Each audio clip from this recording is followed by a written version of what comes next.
Good morning. We are Refugee Rescue. I'm Michael, I'm from the United States, and I'm lifeguard on boat. I'm Richie, I'm from the UK. Devon, I'm a lifeguard and in charge of communications on Mocara. I'm Charlie, Swede, and I'm skipper on board. This morning we got called out to go patrol the waters shortly after 6 a.m. As the moon was beginning to show herself and the sun was beginning to rise, we crossed the corner of Caracas Lighthouse and we put eyes on a double-decker boat. It was shortly before 7 o'clock. We beelined it for this boat. As we approached another boat, Proactiva, the Spanish lifeguards, they also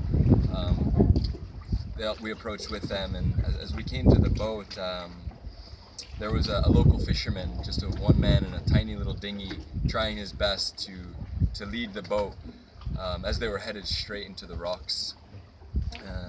I think I could speak for the team when it says our hearts were all sinking. There was 177 people on this boat. It was certain that they would have casualties if they went into the rocks. We did our best to get their attention and to lead them around the point and into a safe harbor.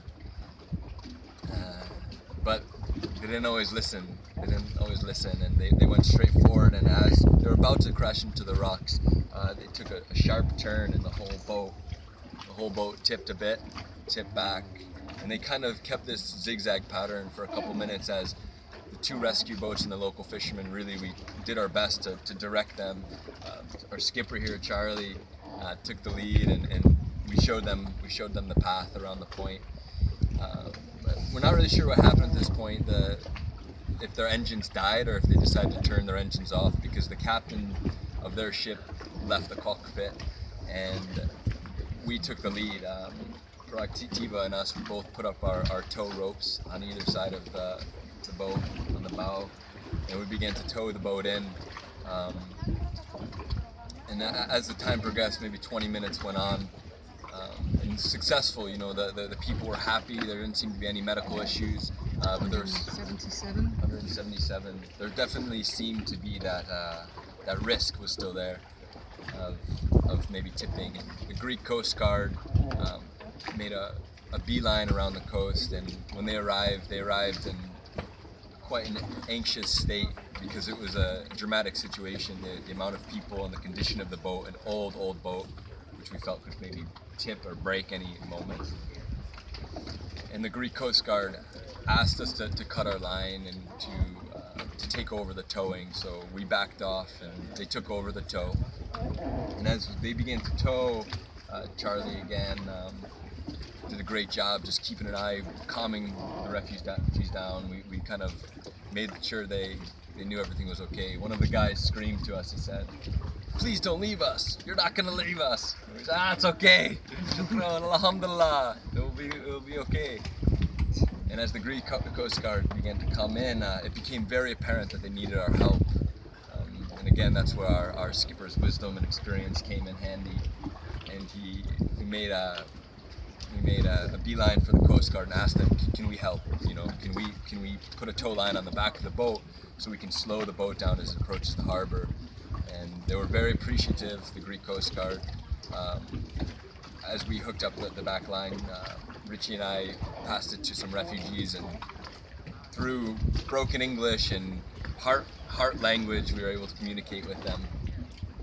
And at this time, another Dutch boat came, a rescue boat, and together it was an incredible effort to safely bring this boat into the harbor. The last part was really tricky to get a very big vessel into a very, very tiny little Greek port, which was called Sonia.